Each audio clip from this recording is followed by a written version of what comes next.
4:05 de la tarde vamos a dar inicio entonces a la charla. Primero que todo, agradecer la presencia de los oyentes. Muy buenas tardes a todos. Y junto con saludar, vamos a dar inicio a la charla de hoy recordando que estas capacitaciones se desarrollan dentro del marco del convenio de ASOEX y el Comité de Desarrollo y Fomento Indígena junto a la Fundación para el Desarrollo Frutícola. La finalidad es apoyar a través de contenidos técnicos entregados por expertos de diferentes áreas para aportar al mejoramiento de la productividad, fitosanidad y competitividad de los productores de la Araucanía.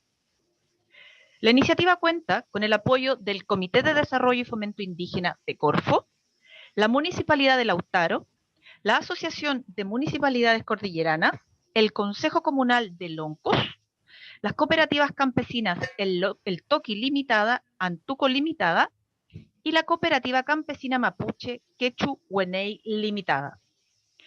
Recordarles siempre que las inscripciones son totalmente gratuitas. Los módulos se van a dividir en 4 charlas, completando 6 módulos durante la temporada 2021. Todas se realizan por Zoom y requieren esta inscripción previa en el formulario que llegará a su correo. Al final de cada módulo de capacitación, les recordamos dejar su nombre para registrar su asistencia, de tal forma de que sea consistente el link de ingreso junto con el nombre de la persona que asistió a la charla. En la charla de hoy, agradecemos mucho su participación. Nos acompaña Eduardo Fuentes Contreras, profesor de entomología de la Facultad de Ciencias Agrarias de la Universidad de Talca. El profesor Fuentes es biólogo y doctor en ciencias y se especializa en manejo integrado de plagas en frutales de hoja caduca y viñas. Con la charla de hoy, plagas de importancia agrícola en cerezos, enfocado a la zona centro-sur. Bienvenido, Eduardo. Puedes partir con tu charla. Muchas gracias, Susana. Primero que nada, buenas tardes a todos los asistentes. Y quiero introducir la presentación que voy a hacer hoy día explicándoles que el contexto en el que voy a desarrollar mi presentación es el manejo de las plagas que atacan a los frutales y en particular al cerezo. Si tienen algunas otras preguntas de otros frutales relacionados o de algunos otros elementos relacionados con la producción, también por supuesto me las pueden manifestar y en la medida en que esté dentro de mi área de expertise, estoy dispuesto a poder colaborar con ustedes y contestárselas. En concreto, la charla de hoy día se refiere fundamentalmente a las plagas. Y al referirme a las plagas, me refiero a una lista, por ejemplo, que tenemos acá de insectos y de ácaros, que son organismos que causan algún tipo de daño económico en la producción del cerezo. Puede ser que este daño económico sea causado por su alimentación o por la presencia de estos insectos en las exportaciones de fruta, que pueden generar rechazos de esas exportaciones hacia algunos mercados que no permiten el ingreso de algunas plagas, o a través de distintos mecanismos que pueden generar entonces una pérdida en términos de lo que es el rendimiento de los cultivos y por lo tanto constituyen lo que denominamos una plaga. En la sesión de hoy día no me voy a referir a lo que son los aspectos relacionados con las patologías del cerezo, que son producidas por microorganismos, y en ese caso entonces es un área distinta, que es el área de la fitopatología y que corresponde a otros colegas poder analizarla en mayor detalle. Yo les voy a conversar hoy día acerca de insectos y algunos ácaros que son importantes para el cultivo del cerezo porque, como les contaba, producen pérdidas económicas. Y aquí tenemos una lista de insectos y ácaros que son relevantes en la zona centro-sur para la producción del cerezo. Están sus nombres comunes, con el que normalmente los denominamos en el campo, ¿no es verdad? Y también entre paréntesis está su nombre científico, que es el nombre que se les da ya a nivel más internacional para poder identificarlos y no confundirlos con otras especies que pueden estar en otros países. Vamos a partir entonces con este listado hablando de cada una de estas distintas plagas que son importantes para el cerezo, partiendo por ejemplo por el chape del cerezo. Después vamos a hablar de las eulias, que son unas polillas que también son importantes en la producción de los cerezos. Después vamos a hablar de las escamas, de la escama de San José y la escama coma. Después vamos a hablar de otros insectos que se llaman trips y otros que se llaman chanchitos blancos, para finalmente terminar con unos ácaros que también son importantes para los cultivos, como son las arañitas rojas. Y vamos a cerrar la presentación poniendo un poco más de énfasis en una plaga nueva que nos ha llegado hace pocos años a Chile y que está provocando muchos problemas en la producción de tanto de frutales menores como son los arándanos, las frambuesas, así como en el cerezo también, que es una mosca que se llama Drosophila de alas manchadas.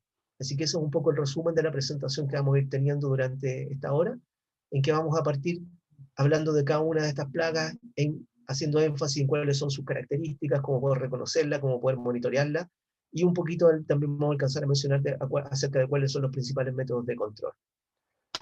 Si partimos por la primera plaga, nos referimos al chape del cerezo.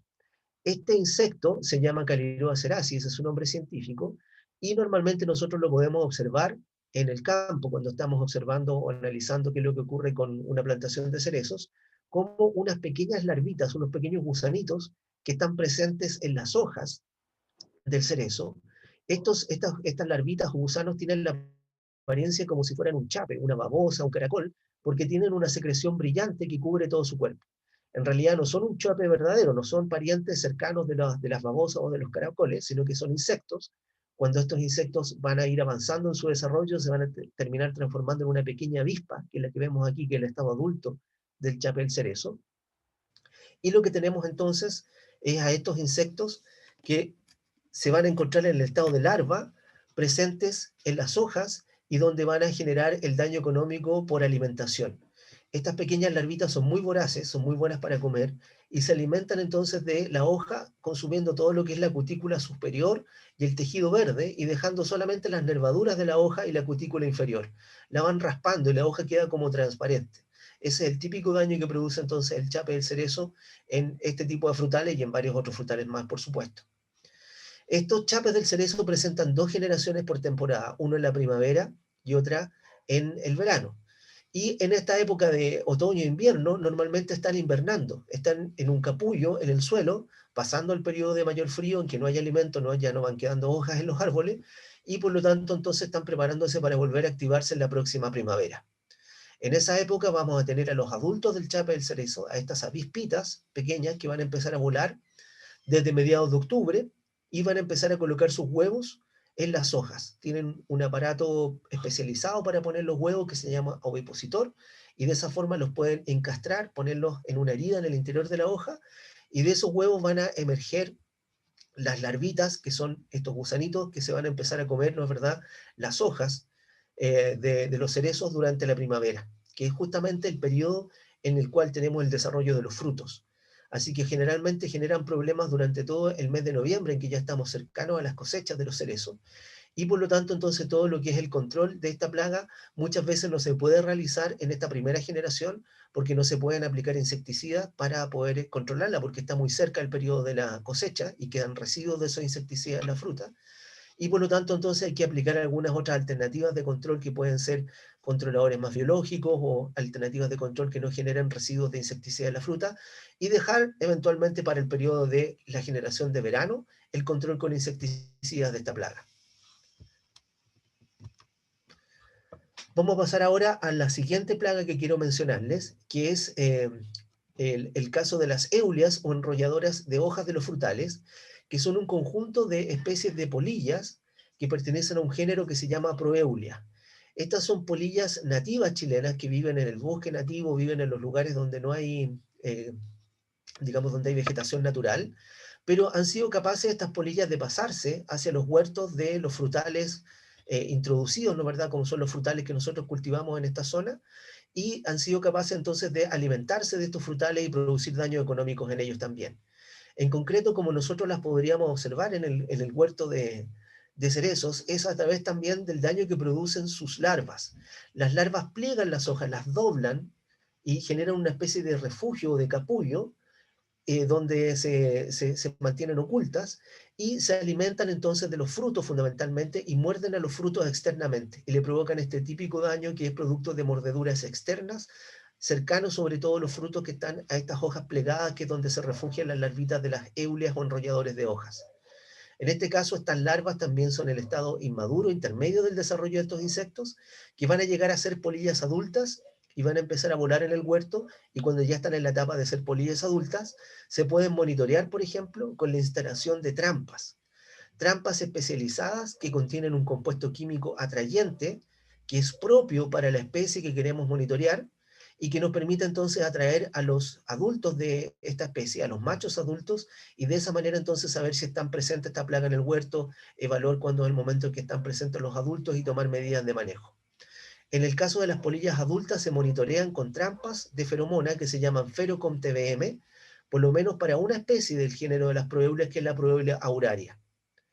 En el caso de estas polillas, completan también 2 generaciones por temporada, una en primavera y otra en verano, y en este periodo de invierno, estas polillas están en el huerto, pero como unas larvitas muy pequeñas, en sus primeros estados de desarrollo, y ocultas bajo las yemas o ocultas en lugares protegidos del árbol en este momento del año en que no hay hojas.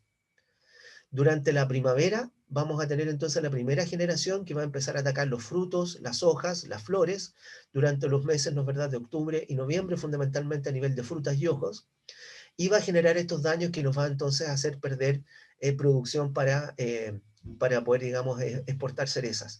También estas cerezas tienen el problema de que estas larvitas de las proeúlias son plagas cuarentenarias, sobre todo para los mercados importantes de las cerezas chilenas como China o Estados Unidos, y eso quiere decir de que en estos países, en China o en Estados Unidos, esta plaga no está presente. Entonces, cuando nosotros les exportamos fruta, por ejemplo, cerezas a esos países, ellos nos exigen de que vengan libres de plagas que ellos no tengan, porque tampoco quieren en esos países que se les introduzcan nuevas plagas y tenerlas presentes, porque también podrían ejercer daños a los cultivos que ellos tienen en esos países. Así que ese es el motivo de que estos insectos son considerados plagas cuarentenarias y producen rechazo de las exportaciones de fruta chilena, justamente cuando se detecta, cuando no se ha hecho un monitoreo, no hay un manejo, y llegan a aparecer estas larvitas en la fruta ya que está embalada, cuando es inspeccionada por el SAC para darle su certificación fitosanitaria. Si se detecta esta especie, entonces se producen rechazos cuarentenarios y esa fruta no se puede exportar. Nos vamos a pasar ahora a otra plaga que también es importante en el cerezo y que es el grupo de las plagas que se denominan las escamas. Estos son insectos, a pesar de que cuando están en su estado adulto no tienen mucha apariencia de insectos, sobre todo en el caso de las hembras, porque tienen todo su cuerpo cubierto por una especie de escudo o caparazón circular que protege el cuerpo del insecto que está debajo de esta caparazón. Estos insectos se ubican fundamentalmente sobre la madera de los frutales, también se ubican sobre los frutos y son básicamente inmóviles, no se mueven. Están pegados sobre la superficie del frutal y se alimentan directamente de la savia con un aparato bucal especializado que tienen, que les permite succionar entonces la savia de las plantas y de esa manera entonces disminuirle su vigor y disminuirle la capacidad de producción que pueden tener. Si los árboles que tienen estas escamas no se manejan, no se controla esta plaga, finalmente terminan matando ramas completas o árboles completos por la presencia de muchos insectos de este grupo de las escamas. Las escamas, aquí podemos ver en estos dibujos las distintas etapas de su desarrollo, de los distintos tipos de estados por los cuales atraviesan. Lo que tenemos aquí, por ejemplo, en la primera parte de arriba de esta figura son los estados adultos de la primera especie de escama a la que vamos a hacer referencia, que se llama escama de San José. Su nombre científico es Diapidiotus perniciosus. Y este insecto presenta en su estado adulto esta forma como de escama o caparazón que protege el cuerpo de la hembra. Este es el cuerpo del insecto hembra propiamente tal, y aquí está la caparazón que lo cubre. Cuando uno los ve externamente solamente se ve la caparazón sobre la superficie de la planta, pero al levantarla uno puede ver el cuerpo de la hembra que está debajo. En el caso de estas escamas, tienen presencia de machos adultos que no tienen forma de escama. Eso sí, parecen más un insecto, tienen patas, tienen antenas, tienen alas y pueden dispersarse y pueden volar. Y así tenemos entonces que estas escamas se van a ir desarrollando a través de distintas etapas que van a estar en estas especies de cubiertas de distintos tamaños, en estas especies como de caparazones que van creciendo en la medida que el insecto crece. Y aquí podemos ver en este esquema distintos grupos de escamas que están con distintos tamaños y son sus distintas etapas de desarrollo. Desde las hembras adultas, que son estas más grandes, hasta ninfas, que son los estados inmaduros, así se denominan ninfas, que son cada vez los más pequeñitos y que se van desarrollando y se transforman en estos insectos adultos.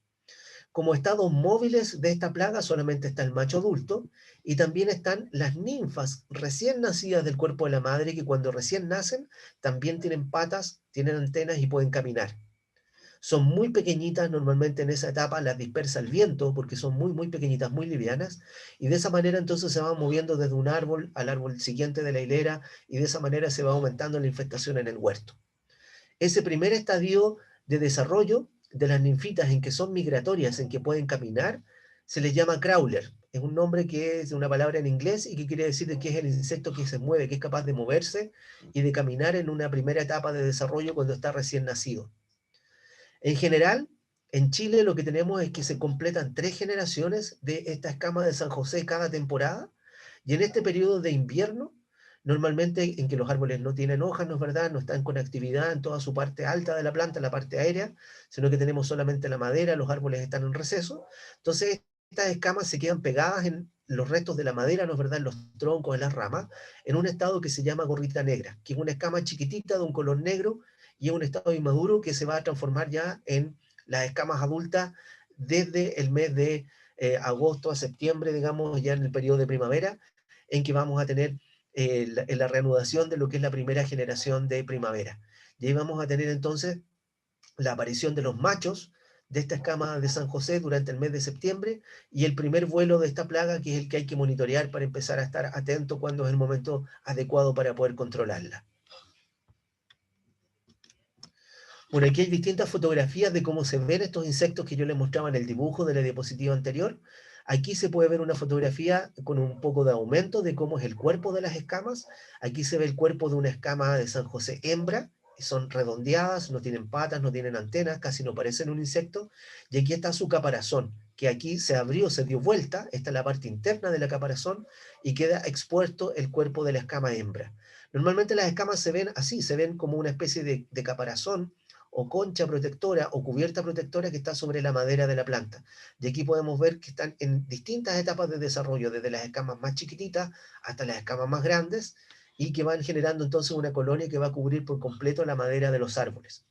Aquí podemos ver un macho de esta escama de San José que está aquí caminando entre las colonias de escama, y así se ve, digamos, con menos aumento cuando yo empiezo a levantar estas caparazones que yo veo aquí sobre la superficie de la madera, se empiezan a ver los cuerpos amarillos de las escamas que se están desarrollando. La escama de San José no solamente es capaz de fijarse en la madera de los frutales, sino que también puede eh, colocarse y fijarse en la fruta, en este caso en las cerezas, ¿no es verdad?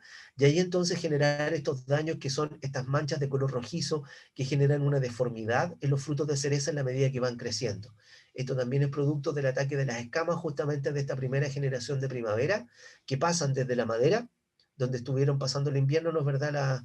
Las hembras que llegaron a ser hembras adultas, de ahí van a emerger las ninfas migratorias, que son las que se van a empezar a fijar acá posteriormente en lo que es aproximadamente el mes de noviembre, el primer periodo de movimiento de las ninfas migratorias o crawlers en el caso de las cerezas. ¿Cómo se tiene que hacer el monitoreo de esta plaga? Es decir, cómo yo la detecto, cómo sé dónde está presente y si es necesario realizar algún tipo de medida de control. Para eso lo primero que hay que hacer es durante el periodo de invierno revisar los restos de poda. Revisar los restos de poda de las partes más altas de los árboles y ver si tienen escamas sobre la madera.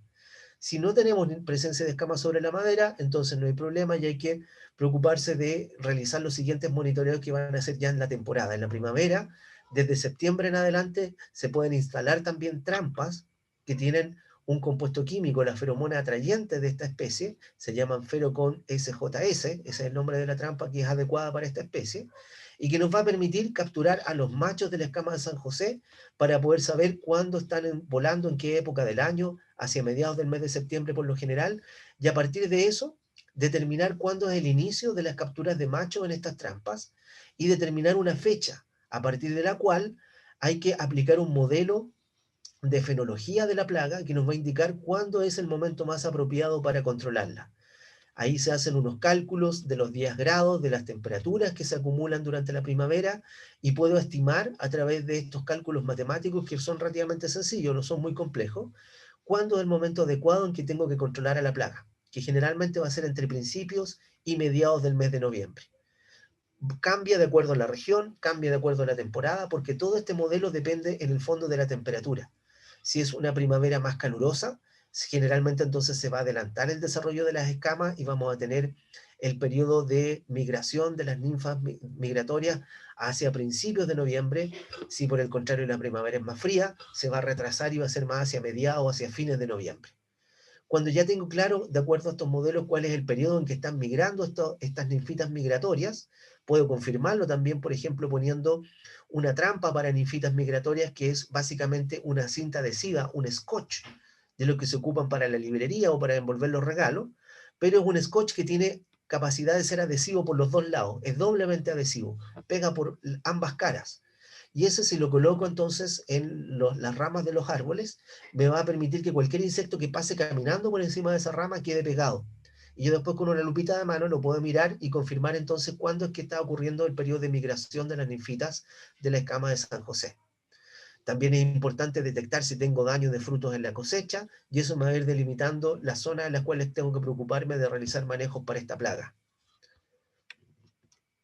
Aquí les quiero mostrar con fotografías cómo son estas trampas o cómo son estas cintas adhesivas de scotch que se pueden colocar para el monitoreo de esta plaga.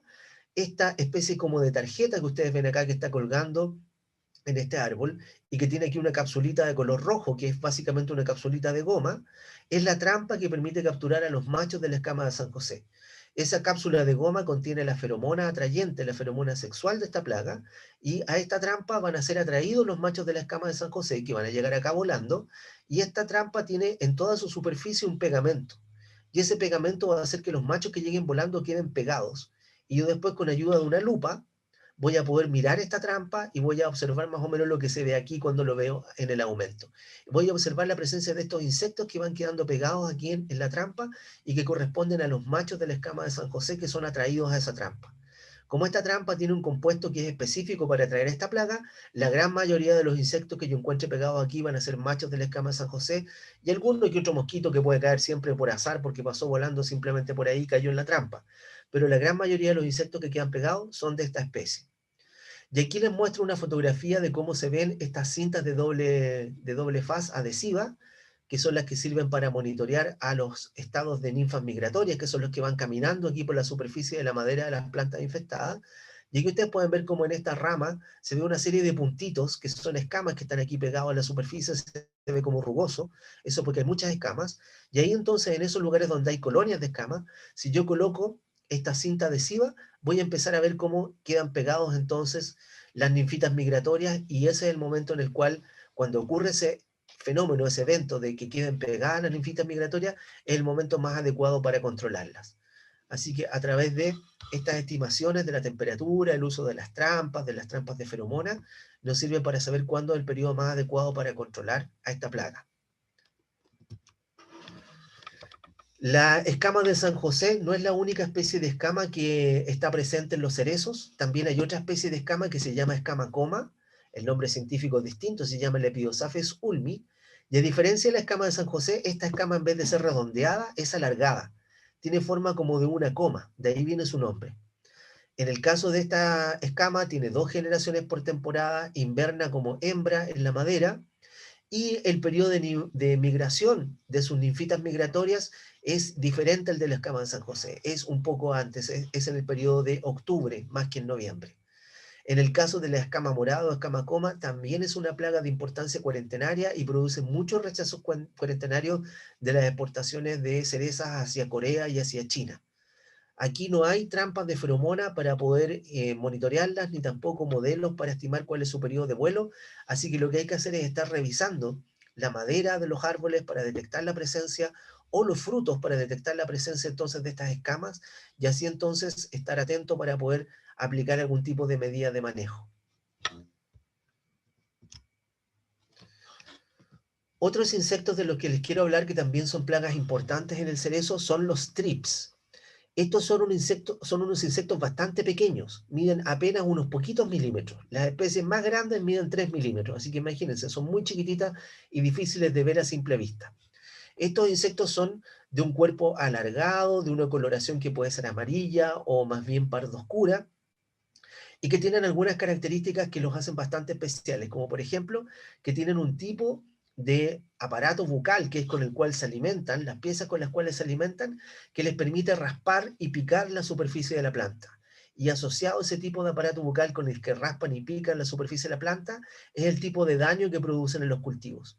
Ese raspado superficial provoca daños, heridas en la cutícula de los frutos, de los frutales en general, y ahí es donde se produce un daño característico que se llama russet, y que si no se controla puede ocasionar bastantes pérdidas en el caso del cerezo, así como también producen daños asociados a la postura de huevos en los frutos de distintas especies de frutales, y eso también provoca pérdidas económicas importantes.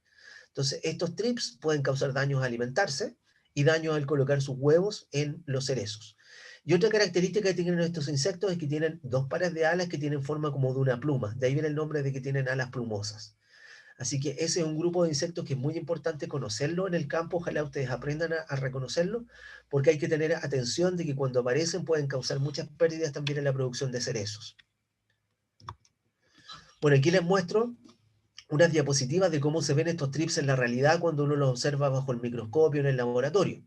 Aquí tenemos tres especies de trips que son frecuentes de encontrar en Chile, y este que aparece acá, que se llama el trips californiano, que se llama Franklinella occidentalis, es el más complicado porque es el que produce la mayor cantidad de daños económicos. Pero también hay otras especies de trips, como el Franklinella australis o el trips tabasi, que también se encuentran en las flores y en los frutos de distintos frutales y que no son importantes económicamente, pero sí lo es el trips californiano, que es el que aparece en esta diapositiva. En el caso de este insecto, podemos decir sobre él que es un insecto que se puede desarrollar en un amplio rango de diferentes cultivos y de malezas. Es decir, no solamente se alimenta del cerezo, sino que se alimenta de flores, de cualquier otro tipo de frutales y de muchas especies como las malezas también. Este insecto generalmente está presente en el periodo de floración y desarrollo de los frutos, y ahí es donde ocasiona sus principales daños, en las flores y en los frutos. Generalmente también se puede dispersar desde otros cultivos o de las malezas en floración. Y ahí hay que tener cuidado en la zona sur de Chile cuando hay plantaciones, por ejemplo, de cultivos que tienen muchas flores. Estoy pensando, por ejemplo, en plantaciones de raps, por ejemplo, que hay muchos hacia la zona sur. En la medida en que después desaparecen esas flores, también estos insectos entonces se mueven, se desplazan y pueden generar problemas en los frutales cercanos al empezar a alimentarse de ellos. En el caso de esta especie, que es el Trips californiano, también tiene importancia cuarentenaria, sobre todo para el mercado de China. Y bueno, estos insectos generalmente se ubican en lugares que están más bien protegidos de la luz. Se ubican en el interior de las flores, en las cavidades de los frutos, en los lugares donde los frutos se juntan entre sí. En esos lugares entonces se mantienen relativamente ocultos. Así que cuesta a veces mirarlos y encontrarlos, y es importante realizar un buen monitoreo para estar claro si están presentes o no en los huertos. Aquí les muestro el daño que producen los trips en los cerezos. Aquí ustedes pueden ver esta cereza que tiene como una especie de sombra blanca acá. Esa sombra blanquecina que ha perdido de la coloración es el típico rasset que producen los trips californianos en la cereza cuando se están alimentando. Con su aparato bucal para comer producen este raspado de la superficie de la cereza, y por eso se ve de color blanquecino. Esto es un daño superficial, es un daño mínimo, pero ya provoca que la fruta se deprecie y muchas veces no cumpla con los requisitos para poder ser exportada. Lo mismo ocurre con las picaduras de oviposturas, en que van quedando estos puntos y estas deformidades asociadas a los lugares donde los trips colocaron sus huevos. Y van quedando entonces estos daños hasta que finalmente madura la fruta en la medida que va creciendo, y eso entonces también provoca pérdidas porque esa fruta no está en condiciones de poder ser exportada. ¿Cómo poder monitorear esta plaga de los trips que no son fáciles de observar, no son fáciles de ver? Bueno, hay que concentrarse en los periodos más críticos del cultivo, mostrarle en la floración, en la cuaja, y después mostrarlo nuevamente en el periodo de pinta, que es decir, cuando está cambiando de color y está empezando ya la etapa de maduración con cambio de color. ¿Cómo se hace su monitoreo? Bueno, hay básicamente dos medidas o dos formas de poder hacerlo. Una es realizar el sacudido de los ramilletes florales o de los grupos de frutos en el interior de una bolsa, sacudirlos, de esa manera todos los trips que están en el interior caen dentro de la bolsa, y después puedo mirar esta bolsa con una lupa de mano y ver si hay presencia de trips en el interior de la bolsa. Se hace de esta manera porque los trips son muy activos, son muy rápidos volando y saltando y son muy activos en el campo. Entonces, si no tengo un lugar donde los pueda contener, donde los pueda mantener atrapados mientras los observo y los cuento y veo cuántos hay, simplemente se escaparían y se volarían y no podría contarlo. Ahí básicamente lo que hacemos es que cuando tenemos poblaciones bajas, que hay 1 a 5 trips por cada ramillete floral, o poblaciones más altas, que hay 10 trips por ramillete floral, hay que determinar si es necesario entonces realizar la aplicación de algún producto que tenga control de esta plaga para evitar que cause una pérdida en términos del rendimiento posterior del cultivo.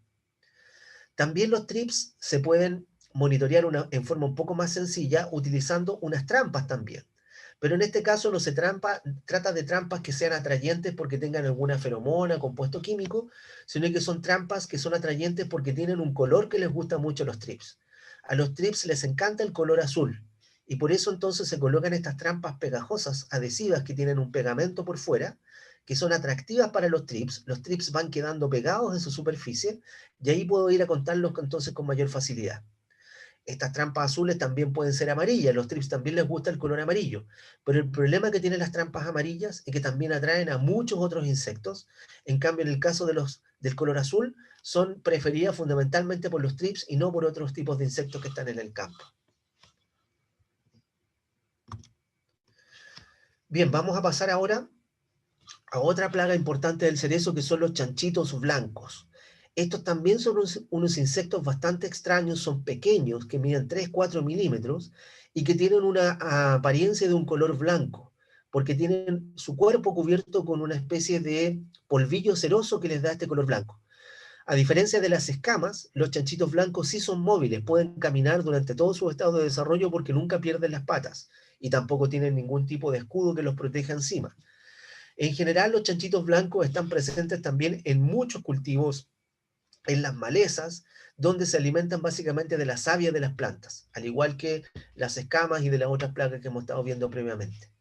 Hay varias especies de chanchitos blancos, pero hay una que es la más importante, que se llama Pseudococcus viburni, que es la más frecuente de encontrar en la mayoría de los frutales.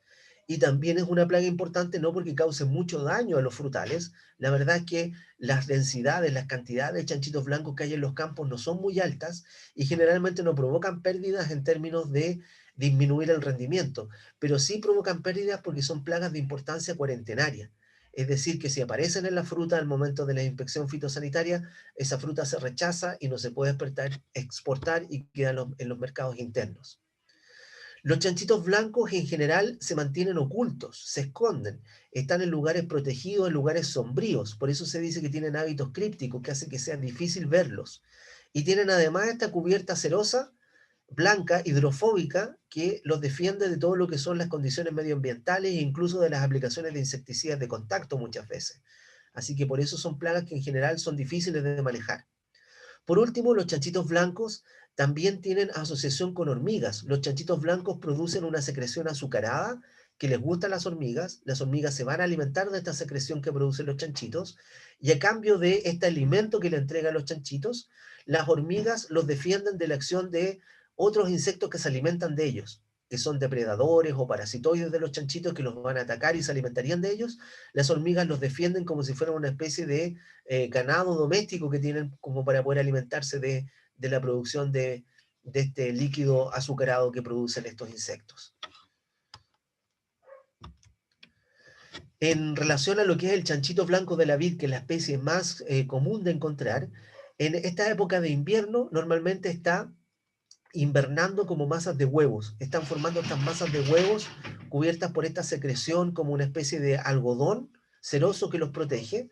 Están ubicados en las grietas de las plantas y también a veces hay chanchitos que están ubicados en las raíces de los frutales o en las raíces de las malezas.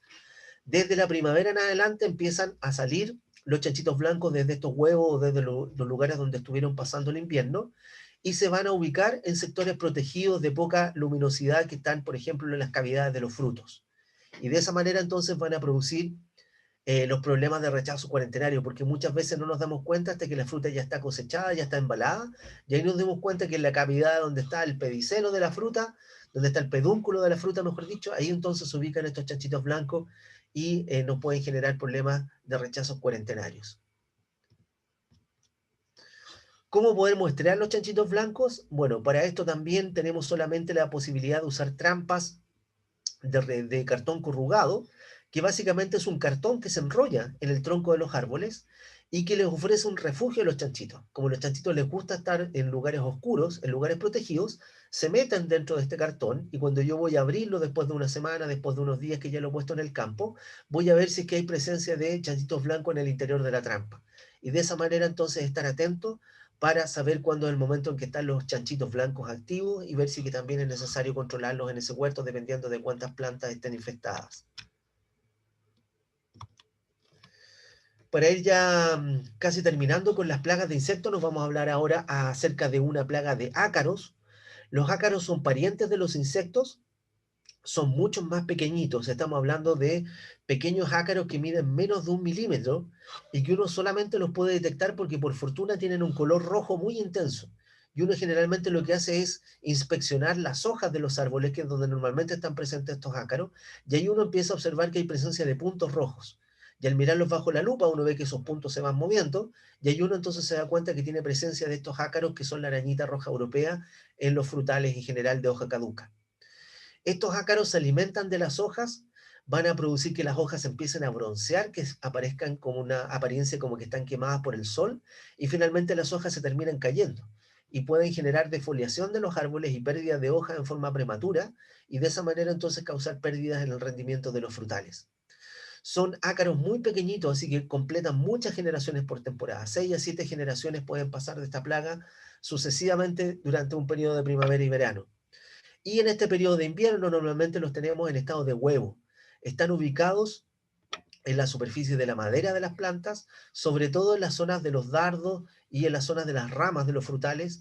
Y si uno va en esta época del año a observar con una lupa de mano, podría encontrar estos puntitos rojos que son los huevos justamente de estas arañitas que están en este periodo de otoño y de invierno.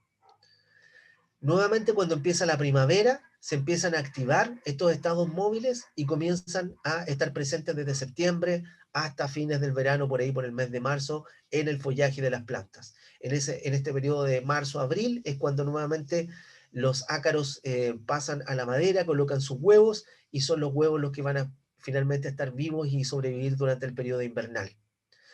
Hay una serie de ácaros que son depredadores de estas arañitas, que se llaman depredadores fitoseidos y que son muy buenos controladores biológicos de las plagas de arañitas como la arañita roja europea.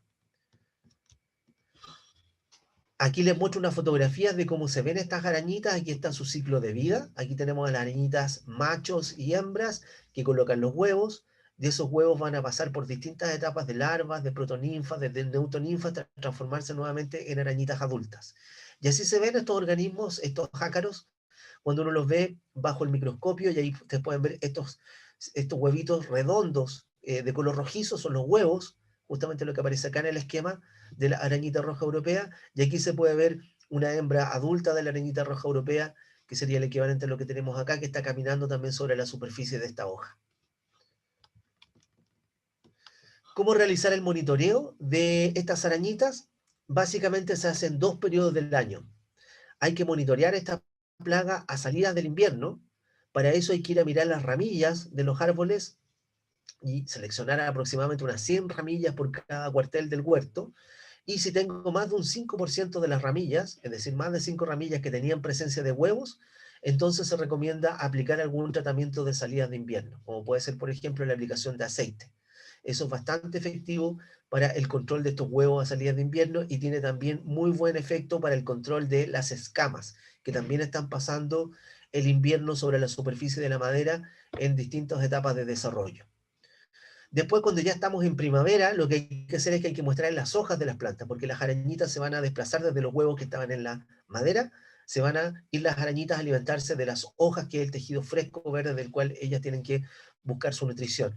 Ahí entonces vamos a encontrar a las arañitas de las hojas y por lo tanto hay que contar cuántas arañitas tenemos por hoja, en unas 20 hojas por árbol, en unos 20 árboles por cada cuartel, y cuando tengo del orden de 2 a 3 arañitas por hoja, entonces quiere decir de que ya estoy alcanzando un nivel que me va a producir un daño económico y también es necesario realizar alguna medida de control. Dependiendo si estamos en primavera y es el periodo que está antes de la cosecha de los frutos, a lo mejor solamente se va a poder aplicar aceite o agua en concentraciones muy bajas o algún detergente en concentraciones muy bajas. Si ya estoy después de la cosecha, entonces puedo pensar en aplicar un acaricida sintético para que no queden los residuos de estos productos fitosanitarios en la fruta que después se va a exportar. Cuando hay enemigos naturales en el huerto, es una buena noticia. Cuando están estos ácaros que son depredadores de las arañitas, es bueno. Y basta que haya un 20% de ácaros que sean enemigos naturales dentro de todo el conjunto de arañitas que encuentran una hoja para que ya las puedan controlar. Y en ese caso, entonces, no hay que realizar ninguna medida de manejo, sino que solamente seguir monitoreando la plaga para ir viendo cómo sigue cambiando la población de las arañitas a lo largo de la temporada. Aquí les muestro un ácaro depredador de los mismos que estuvimos viendo, mencionando que eran los enemigos naturales que se alimentan de las arañitas que son la plaga, y aquí vemos cómo está este depredador alimentándose. Esto que está amarillo acá en la parte de delante son los restos del cuerpo de una arañita roja, de la cual se alimentó, y ya se empieza a colocar de color rojizo también el depredador en la medida que va comiendo hartas arañitas rojas, empieza a cambiar de color. Normalmente son amarillos y se empiezan a colocar después anaranjados y terminan después siendo rojos en la medida en que van comiendo muchas arañitas. Para ir terminando, voy a dejar estos últimos minutos de la charla para hablar de una plaga que es una plaga más reciente, que se conoce menos acá en Chile y que por lo tanto hay que darle un poco más de tiempo para hablar de ella, y que es muy importante para los cerezos, así como también para los arándanos y los frambuesos, que es la Drosophila de alas manchadas. Esta es una mosca pequeña, pariente de la mosquita chichera que normalmente todos conocemos, que llega a la fruta cuando está en descomposición. Se parece mucho en tamaño, en coloración, pero tiene algunas diferencias que hacen de que sea una plaga importante para los frutales, no así como la mosquita chichera, que no causa daño en la fruta fresca, sino que solamente en la fruta cuando ya está descomponiéndose, cuando ya está fermentando. En el caso de su pariente que llegó más recientemente a Chile, que es la Drosophila Suzuki, esa sí causa problemas en la fruta en desarrollo y puede causar muchas pérdidas en la producción de diversos frutales. Aquí ustedes pueden ver cómo es el ciclo de vida de esta mosquita, que es la Drosophila Suzuki. Aquí están las mosquitas adultas, aquí ponen sus huevos. Tenemos el desarrollo de larvas que van a comer en el interior de la fruta y van a causar el daño económico. Y después la formación de estas especies de pupas, que son donde está el insecto en su interior desarrollándose para convertirse después en la mosca adulta nuevamente. Este ciclo, dependiendo de la temperatura, puede durar, en las condiciones más favorables de las temperaturas más óptimas, entre 20 y 30 grados Celsius, un periodo corto de 1 a 2 semanas. Es un ciclo muy rápido y por lo tanto pueden completar muchas generaciones por temporada, 10 a 15 generaciones si es que hay condiciones muy cálidas. En este periodo de invierno, ¿qué pasa con esta plaga? No hay fruta, no hay desarrollo de ella. Bueno, en este momento la plaga está invernando como mosca adulta. Las moscas van a seguir activas durante todo el invierno y van a ser las que van a empezar nuevamente a reproducirse y a generar sus problemas desde el inicio de la primavera siguiente.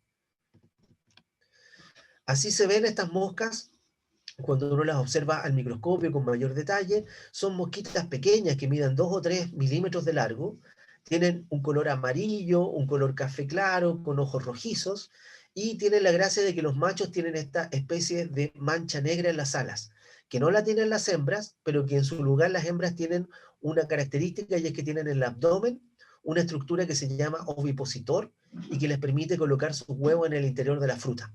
Ese ovipositor tiene forma como una sierra, como una especie de serrucho, como ustedes pueden ver acá, con dientes, y eso es lo que le permite entonces a estas mosquitas cortar la superficie de la cutícula de la fruta y colocar sus huevos en el interior. Estas mosquitas adultas, dependiendo de la temporada, si en verano o en invierno, pueden vivir entre 20 a 60 días y pueden colocar muchos huevos, hasta 60 huevos por día. Y durante todo su desarrollo pueden colocar más de 600 huevos, así que tienen un potencial de generar infestación de los frutos en pocas semanas, con mucha intensidad, en forma muy rápida. En general les gustan a estas moscas las condiciones de eh, buena humedad relativa, es decir, los lugares más húmedos. No les gusta la baja humedad relativa y tampoco les gustan las temperaturas muy altas, no les gusta el calor del verano. Pero sí las condiciones de temperaturas más frías y de mayor humedad relativa, como tenemos en la primavera, en el otoño, y como son más frecuentes también hacia la zona sur, ha hecho que sea una plaga que está causando bastantes problemas más en la zona centro-sur que más hacia el norte en nuestro país. Bueno, estos son los huevos de la Drosophila Suzuki o Drosophila de alas manchadas. Son muy chiquititos, miden menos de 1 milímetro, prácticamente imposible verlos a simple vista. Después tenemos las larvitas que están desarrollándose en el interior de los frutos y que también no son fáciles de ver. Hay que destruir los frutos para poder encontrarlas en su interior. Y después vemos a las pupas, que como ustedes pueden ver aquí, son estas cafecitas que están aquí en la superficie de estas cerezas que están completamente ya deshidratándose y pudriéndose, producto del ataque de estas moscas. Esta drosófila es una plaga que se alimenta de muchos cultivos, por eso se dice que es una plaga polífaga. En general se desarrollan todos los frutales que tienen la piel delgada, la piel fina. Entonces afecta mucho las frutillas, las frambuesas, las moras, los arándanos, la uva, los frutales de carozo como las cerezas, las ciruelas, los duraznos. Y en general le gusta todo lo que es la fruta en maduración y en buen estado. Los frutos empiezan a ser susceptibles al ataque de esta plaga desde el momento en que cambian de color. Desde el momento en que empiezan a estar pintones, ya pueden ser atacados por esta plaga y hay que tener cuidado entonces con ella en el campo. Si no encuentra fruta en esas condiciones, igual puede atacar fruta que esté dañada o que esté pudriéndose y también se puede desarrollar en la fruta en descomposición. Pero en primera instancia lo que le gusta más es la fruta cuando está en desarrollo en el árbol y está cambiando de color. Aquí están los daños que provocan estas moscas en los cerezos. Como ustedes pueden ver, aquí hay un daño asociado a lo que fue la ovipostura. Aquí colocó un huevo y eso generó una herida. Ahí se desarrolló una larva en el interior de esta cereza y eso provoca un reblandecimiento y una pudrición. Obviamente toda la fruta que está atacada por estas larvitas, por estos gusanos de la mosca, se empieza a podrir. Así que es un problema, porque aunque no es una plaga cuarentenaria, para la mayoría de los mercados, sí pudre y daña la fruta y hace que no se pueda comercializar. Hay un daño directo en la producción más que por un daño cuarentenario. Esta plaga es una plaga que está bajo vigilancia por parte del Servicio Agrícola y Ganadero y los invito a visitar la página web que aparece acá, donde hay mucha información sobre el manejo de esta plaga, que está, como les contaba, declarada como una plaga presente con distribución restringida y con acciones de vigilancia por parte del Servicio Agrícola y Ganadero. Así que ahí van a encontrar mucha información de utilidad para poder aprender más sobre esta plaga y aprender cómo controlarla. Para detectarla normalmente se utilizan trampas de fermentos. Simplemente basta que coloquemos un frasco que tenga fermento en su interior, vinagre o algún tipo de fermento como vino, y eso sirve entonces para atraer a estas moscas. Las trampas pueden ser de distintos tipos de diseños y colores, distintos tamaños, y todas funcionan bastante bien. Con esas trampas podemos saber si la mosca está presente en nuestro campo o en los cercos vivos de mora cercanos que tenemos donde se pueda refugiar, y de esa manera entonces desde pinta hasta la cosecha tenemos que monitorear esta plaga para estar seguros de que la plaga no está presente. Y si la plaga está presente, entonces hay que realizar aplicaciones de insecticida para poder protegerse en este periodo cercano a la cosecha. Así se ven las trampas una vez que se llenan de mosquitas en su interior. Desafortunadamente estas trampas no solamente capturan a la Drosophila Suzuki, no es una trampa de feromona. Caen muchas mosquitas más y es necesario mirarlas bajo la lupa para diferenciar cuál es Drosophila Suzuki y cuál no, y de esa manera entonces estar seguros si tenemos la plaga en nuestro huerto. Hoy en día hay algunas empresas que ofrecen estos servicios de monitoreo y de análisis de las muestras y pueden ser una alternativa para los productores que no tienen la capacidad de poder reconocerlas en su propio campo. También hay que revisar periódicamente los frutos. Para eso lo que se recomienda es recolectar los frutos en el campo, hacer una inspección visual para ver si se pueden apreciar los huevos. Los huevos a veces se notan porque tienen esta especie como de pelitos blancos que salen del huevo hacia el exterior de la fruta. Y también se puede hacer un muestreo que consiste en colocar las frutas de cereza en el interior de una bolsa y colocar una solución de agua con sal. En esas condiciones las larvitas tienden a flotar y es más fácil poder observarlas de la fruta que molimos en el interior de estas bolsas. Todos estos mecanismos de monitoreo están muy bien explicados con videos en la página web del SAC, así que ahí pueden encontrar todo el detalle de lo que no alcanzamos ahora por temas de tiempo, poder profundizar mucho más. Y como recomendaciones finales para el manejo de esta plaga, hay que estar seguro de que no haya hospederos silvestres que estén en cercos vivos de la plaga. La mora es muy peligrosa, hay que tratar de removerla de los lugares donde se estén creciendo frutales. Hay que cosechar en forma oportuna, en forma eficiente, no dejar fruta en el campo, no dejar fruta sobremadura en el suelo, porque son lugares que sirven para la reproducción de esta mosca.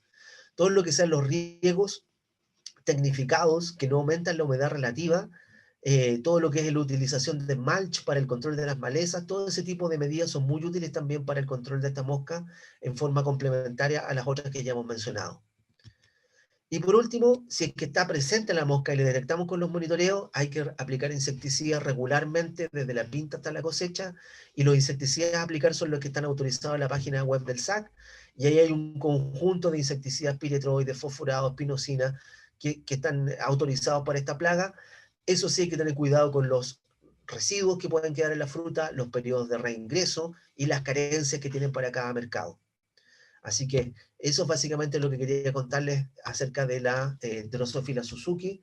Y por supuesto ahora estoy disponible para contestar algunas preguntas o dudas que puedan tener sobre las plagas que estuvimos conversando. Muchas gracias, Eduardo. Te pasaste con la presentación muy entretenida, dinámica. Vamos a empezar a revisar las preguntas y tenemos acá la primera. Hace relación con, dice, ¿el manejo de verano para el caso del chape es posterior a la cosecha o antes de la cosecha? Esa es una de las primeras preguntas. Depende de qué tanta infestación de chape haya. Si estamos en primavera y hay una infestación que está dañando la mayor parte de las hojas y que por lo tanto va a afectar la capacidad del fruto de poder crecer y madurar porque no va a tener hojas que lo puedan nutrir, entonces va a haber que manejarlo en primavera, en la primera generación.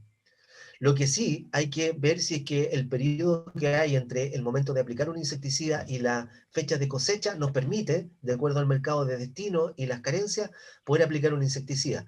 Lo más probable es que no sea así, que ya tengamos pocos días antes de cosecha, antes de realizar ese manejo, y por lo tanto lo que va a haber que aplicar en ese caso va a ser un producto alternativo. Y ahí se pueden aplicar detergentes, se puede aplicar aceite en bajas concentraciones para que no cause problemas de fitotoxicidad, o aplicar algún tipo de producto más biológico, como por ejemplo hongos, entomopatógenos o productos alternativos. Si es que ya pasó el periodo de cosecha, ya no tengo fruta y tengo el ataque del chinche, perdón, del chape del cerezo, ahí entonces lo más fácil es aplicar algún tipo de tratamiento con un insecticida sintético y con una sola aplicación de cualquier producto de los que esté autorizado, se controla con mucha facilidad. Otra pregunta es, de las plagas que vimos en la primera lámina, donde está el detalle de todas las plagas, ¿cuáles podríamos encontrar en frambuesas, en arándanos y en moras, para ir haciendo el símil del monitoreo y el control de la plaga? Por lejos de todas las que están en la primera diapositiva, la que es más peligrosa y está presente en todos esos frutales es la Drosophila Suzuki, la mosca de alas manchadas, que es la que le dimos más tiempo ahora al final de la presentación, que tenía más diapositivas justamente porque es más nueva, los productores todavía no la conocen bien, y es una plaga muy peligrosa que pueden estar en todos esos berries y en el cerezo también. Así que hay que ponerle mucho ojo de detectarla a tiempo y manejarla, porque si nos dejamos estar, va a venir un año en que va a haber buenas condiciones favorables para la mosca y vamos a darnos cuenta cuando ya tengamos cerca de la fruta de la cosecha que tenemos, no, no sé, un 40, un 50, un 60% de pérdida de la fruta por el ataque de esta plaga. Es muy peligrosa. Vamos a ver si hay algunas otras preguntas. Acá hay otra pregunta, dice, ¿los cercos vivos como zarzamoras, conviene eliminarlos o mantenerlos en el sentido que podrían servir como barrera para el ingreso de la plaga o son como atrayentes para la plaga? ¿Qué opinas, Eduardo, en este tema? Eso es la pregunta del millón de dólares, podríamos decir. Y es una pregunta que todavía no tiene una respuesta que sea 100% certera. Hay opiniones a favor, hay opiniones en contra. Dependiendo del tipo de frutal y el destino de ese tipo de frutal, yo creo que va un poco la respuesta. Si estamos hablando de frutales que son muy susceptibles al ataque de la mosca, los arándanos, las frambuesas, las cerezas, y son frutales de exportación que tienen que cumplir con ciertos niveles de calidad que son muy estrictos, entonces yo creo que, en mi opinión particular, lo más adecuado sería eliminar los cercos vivos de especies que sean hospederas de la mosca, en particular las moras. Eso es lo más crítico. Y reemplazarlo por un cerco vivo que no sea un hospedero para esta plaga. En la medida en que estemos inmersos en un lugar que tiene una población de moscas que es muy grande, este efecto de eliminar los cercos vivos va a ser más favorable. Si estamos en un ambiente en el cual casi no hay presencia de la mosca, el cerco vivo entonces no va a estar infectado y no vamos a tener grandes problemas con el ataque de esta plaga. Y por eso antes que empezar a remover todo hay que monitorear. Y en la medida en que detectemos la mosca y que está presente en los cercos vivos y vemos que las moras están con presencia de larvas, entonces sería, en mi opinión, mejor eliminarlas de estos frutales que son muy sensibles y son para mercado de exportación. Muchas gracias. Nos vamos a la que sigue. Dice, acá la voy a responder yo, Eduardo, porque la verdad que es directamente para lo que estamos trabajando nosotros como fundación. Dice, en el caso de Drosophila Suzuki, ¿se ha probado su control con el uso de machos estériles? Esa pregunta la hace Gloria Gutiérrez. Gloria, ¿hay estudios a nivel internacional con respecto a la esterilidad en Drosophila Suzuki? El punto de dificultad mayor es la separación de los machos y las hembras en este tratamiento, porque independiente de que tú trates de bajar poblaciones, la hembra sigue teniendo el ovipositor dentado y daña la fruta. Entonces, Cuando tú hablas de macho estéril, al igual como se trabaja en mosca, hay que hacer trabajos genéticos para poder tener alguna forma de separarlos actualmente. Hay muy buenos resultados a nivel de laboratorio y pruebas iniciales de campo. Hay unos documentos, después los podemos dejar ahí para que los busquen, para que los lean, publicaciones de Francia. En este momento está trabajando México, Italia, Viena, Mendoza, Argentina. Están trabajando en las combinaciones iniciales de esterilidad, pero actualmente ninguna no está a gran escala como pasa en el caso de mosca de la fruta. No sé si con eso queda más o menos respondida la pregunta. Eduardo, esta es para ti. Para la drosófila, como plantas repelentes, ejemplo, lavanda, menta, ¿cuál es su experiencia? Si hay alguna referencia a eso. Hay algunos estudios que han hecho con plantas repelentes. Aquí en Chile todavía está recién partiendo estos estudios de Drosophila Suzuki en campo, pero hay una experiencia muy larga acumulada en Europa, en Estados Unidos y en Asia. Esta es una plaga que a nosotros nos llegó bastante recientemente, pero que ya lleva más de 10 años causándole problemas a los productores de cereza y de berries en todas partes del mundo. Y en esos otros países sí se ha encontrado que hay algunas especies que pueden servir como barreras, pero no es la única forma en la cual hay que manejarla. Esto hay que mirarlo en forma integrada. Si yo coloco una barrera repelente, por ejemplo, puedo hacer que las moscas durante un tiempo no entren hacia los frutales, pero va a llegar un momento en que el efecto de atracción de los frutales puede que sea tan fuerte que las barreras repelentes ya por sí solas no logren evitar la infestación. Por lo tanto, hay que buscar una integración de distintas alternativas de manejo en que el indicador clave es el monitoreo. El monitoreo es el que nos va a decir la plaga llegó, la plaga está presente, la plaga pasó las barreras atrayentes o no, ya está en el huerto, y en base a eso hay que ir pasando por distintas etapas de alternativas de manejo. Y si tengo la plaga presente y en grandes abundancias en el periodo crítico, entonces la única forma al final del día de controlarla es realizando aplicaciones en la última parte para proteger la fruta antes de la cosecha. Pero sin duda es un elemento que puede ayudar. Y ahí no tengo el detalle aquí de qué plantas son las que recomiendan, pero han hecho algunos estudios en Europa con plantas que son capaces de generar efectos más de repelencia que de atracción para esta mosca. Súper. Eduardo, eso está muy interesante. Después dice, mi pregunta es, ¿la drosófila afecta a todas las variedades de cereza o existen variedades más resistentes? La verdad es que no hay ninguna variedad o ninguna especie de frutal de estas que vimos de piel relativamente delgada que sea resistente a la drosófila. Todas son altamente susceptibles. Hay algunas frutas que por el hecho de tener una piel un poco más gruesa son mucho menos atacadas. Por ejemplo, si hablamos de manzanas, hablamos de pomáceas en general, la Drosophila Suzuki no les hace mayor problema y no causa grandes daños o pérdidas, porque tienen una característica de su fruto, de dureza de fruto, de cubierta de la epidermis que hace que no sean atractivas para esta plaga. Pero todo lo que son los carozos, todo lo que son los berries y hasta incluso muchas vides también, son todas susceptibles al ataque de esta plaga. La otra pregunta dice, esto habla más bien como de un umbral. Dice, ¿cuántas moscas por trampa podría llegar a ser un indicador de potencial daño económico por huerto? Bueno, esa Bueno, pregunta eso es, depende mucho de las condiciones locales y del tipo de producción que tengamos. Vamos a ponernos en una condición de que estamos en la zona sur de la Araucanía, donde están ustedes, que es una zona de alta presencia de la plaga, que está presente ya hace varias temporadas, y que supongamos que son frutales de exportación y que por lo tanto los niveles de tolerancia que vamos a tener son relativamente bajos. Un 1% de la fruta que se pierda producto del ataque de la mosca, ya eso significa un retorno económico que se pierde importante. Y por lo tanto, entonces, hay que ir ajustando esos valores a lo que son las condiciones locales. Pero yo diría que en las condiciones actuales de la zona sur, que es de alta presencia de la mosca, y de frutales que sean para exportación, bastaría la detección de la plaga en trampas, independientes del número, como para ya estar realizando medidas de control culturales, de distinta naturaleza, y llegando como última barrera, como última línea, a la aplicación de insecticidas entre pinta y cosecha. Pero prácticamente es una plaga que ojalá tiene que estar ausente del huerto para que no cause problemas económicos. otra pregunta, Eduardo, ¿qué densidad de trampas más o menos tú recomendarías para que sea para el control de la plaga, para utilizar las trampas como Básicamente, control? Básicamente todas las recomendaciones que nosotros le podemos dar están muy basadas en la experiencia de la Drosophila Suzuki en otros países. Aquí en Chile llevamos todavía pocas temporadas, no hay como muchos estudios locales detallados aún. Pero a partir de lo que es la experiencia de varios expertos que han visitado el país, que han dado consejos de acuerdo a la situación local, generalmente lo que se está recomendando es que hay que colocar las trampas más que dentro del huerto, en las zonas perimetrales de los huertos, y colocarlas a una distancia relativamente corta, ojalá de menos de 100 metros.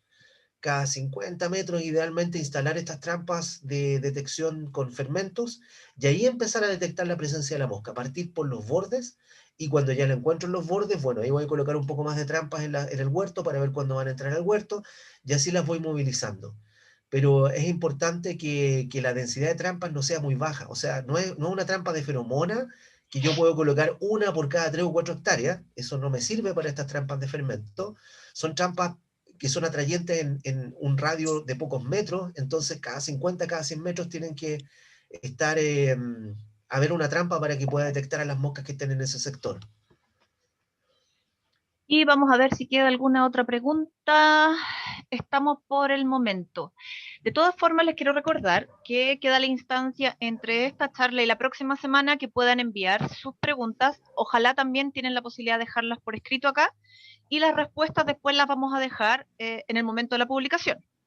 Recuerden que está en el chat, en este minuto, el link de Synfrit, donde ustedes pueden acceder a los módulos de capacitación de las charlas anteriores y por supuesto esta charla se va a subir la próxima semana. Y en cada una de las charlas hemos ido dejando las preguntas y respuestas que salieron en esa charla en particular. Susana, Por hay último, perdón que te interrumpa, hay dos personas que tienen las manos levantadas. por favor, vamos a ver Le inmediatamente. di el pase para que pueda hablar Juan José Donoso y a Marcelo Tapia. Quizás comenzar por Juan José Donoso. Ok. Hola Susana, hola, gracias por la presentación. Lo mío era, no sé, entré antes, o sea, me dio antes Cecilia el pase. Me habían hecho la charla pasada la pregunta del tema de los fitosanitarios vencidos, del retiro. No sé si te recuerdas, Susana. Sí, por supuesto, por supuesto. Ya. Eduardo, Juan José fue el colega que hizo la charla de BPA la semana anterior y está aprovechando, imagino, de hacer el comentario porque fue una pregunta muy recurrente en la charla anterior. Dale, Juanjo. Ya, y como había quedado prometido, lo averigüé. Cada región tiene su comité de plaguicida y cada región determina cómo funciona su comité de plaguicida. Por ejemplo, en mi región, la región de O'Higgins, el comité de plaguicida es presidido por la Seremia de Salud y ellos realizan las acciones. Es el comité de plaguicida más activo que hay a nivel nacional y con este problema que tenemos de la pandemia, la verdad de las cosas es que los comités han estado bastante en receso. En la región de Araucanía, el que preside el comité de plaguicida es el SAC. Así que ante la pregunta para ingresar esa inquietud de retiro de plaguicidas vencidos, tendrían que hacerlo a través del SAC regional en la solicitud para cuando funcione el comité de plaguicida. Ya, súper. Me parece excelente información para todos los que habían preguntado la semana pasada. Ceci, Marcelo pasó a llevar sin querer, no era una pregunta por si acaso, no estaba levantando la mano, lo comentó ahí en las preguntas y respuestas. Y por último, como les estaba comentando, pueden acceder, ¿cierto?, al link que está en este minuto en el chat, en donde está Synfrit, módulos de capacitación para productores de la Araucanía, y ahí pueden acceder a todas las charlas anteriores que hemos ido generando. Por último, que no se olviden, por favor, de al retirarse, dejar su nombre en el chat, aquellas personas que no entraron con un link directamente que sea su nombre. O sea, aquellos que entraron con el mismo link, favor dejar registro para poder tomar asistencia. Bueno, agradecerles a todos su participación, principalmente a Eduardo por el tiempo, la dedicación y la claridad en la información, y dejarlos invitados para la próxima semana, que nos tocaría la charla de manejo integrado de plaga, nociones iniciales, nociones básicas del manejo integrado de plagas que tiene directa relación con lo que estábamos viendo ahora con Eduardo Fuentes, empezar a trabajar un poco en el manejo integrado en cada uno de los huertos, independiente de la variedad. Muchas gracias a todos, hasta el próximo jueves.